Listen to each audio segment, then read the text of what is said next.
Assalamualaikum warahmatullahi wabarakatuh.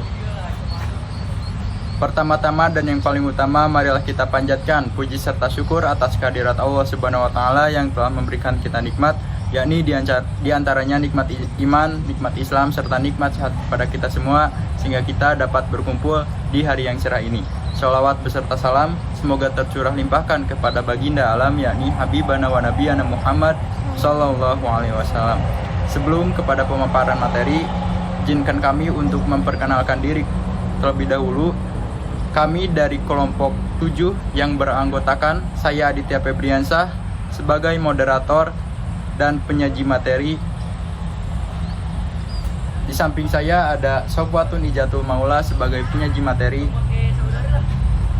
Selanjutnya yaitu Sabila Yasara sebagai penyaji materi. Catatan buat emak berkisah tentang kehidupan seorang ronggeng muda bernama Serintil. Saat masih berusia 5 bulan, Serintil telah ditinggal mati orang tuanya.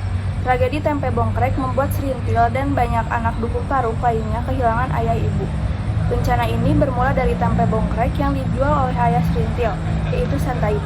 Tempe itu ternyata beracun dan menewaskan beberapa warga yang memakannya.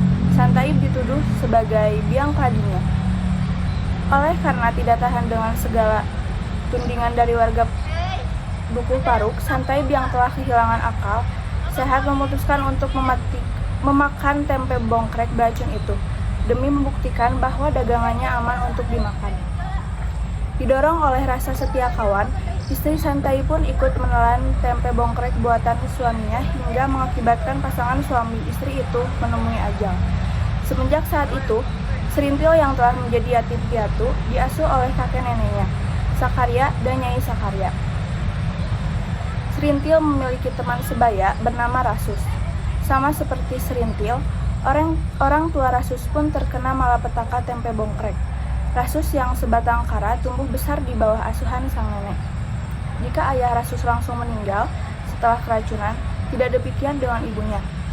Keberadaan perempuan itu masih menjadi misteri sampai sekarang.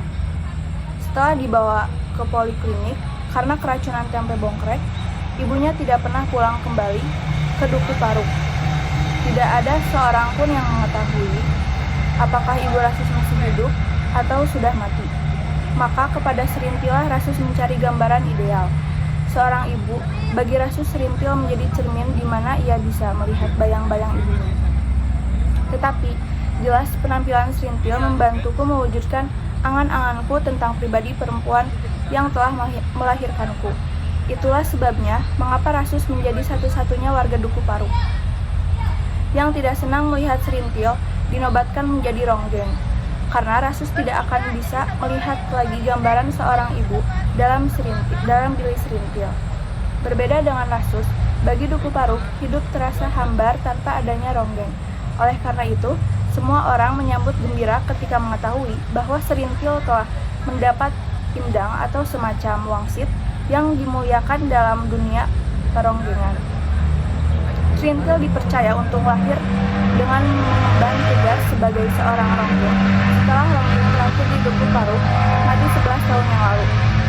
Oleh Sakarya, Serintil diserahkan kepada keluarganya, Karteraja, untuk dididik layaknya seorang ronggeng. Karteraja adalah seorang dukun ronggeng bersama istrinya. Mereka berdua memberikan bermacam-macam susuk dan perkasih kepada Serintil untuk membuat gadis itu menjadi ronggeng tenar.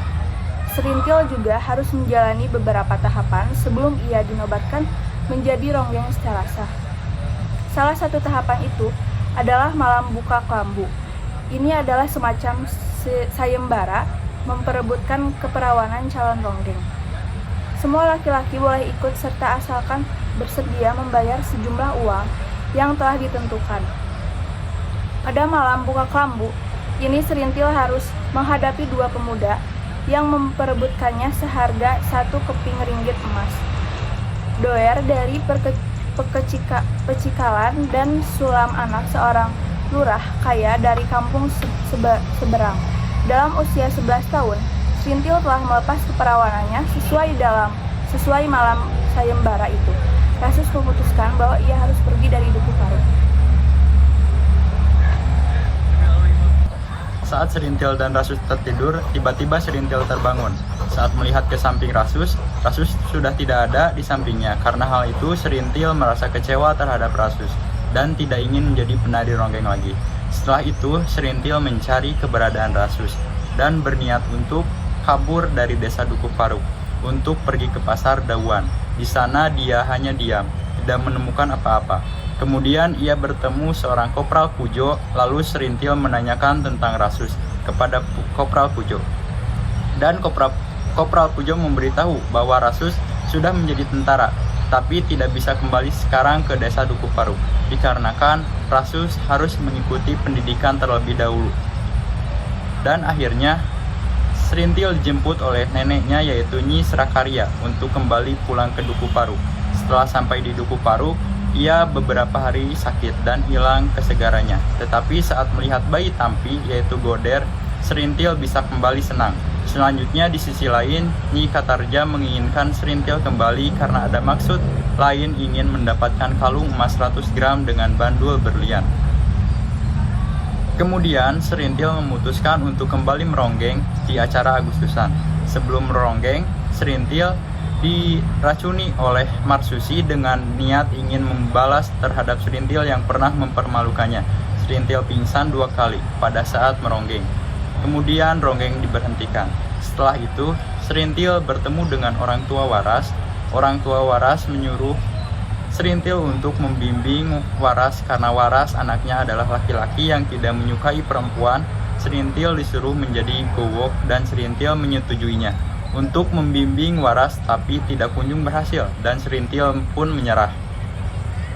Setelah itu, malapetaka membuat Dukuh Paruk hancur, baik secara fisik maupun mental. Malapetaka ini terjadi karena kebodohan mereka tentang politik. Mereka terseret arus konflik dan divonis sebagai manusia pengkhianat negara. Bukan cuma itu, pendudukan itu dibakar oleh tentara dan ronggeng, serta penabuh calung ditahan oleh tentara.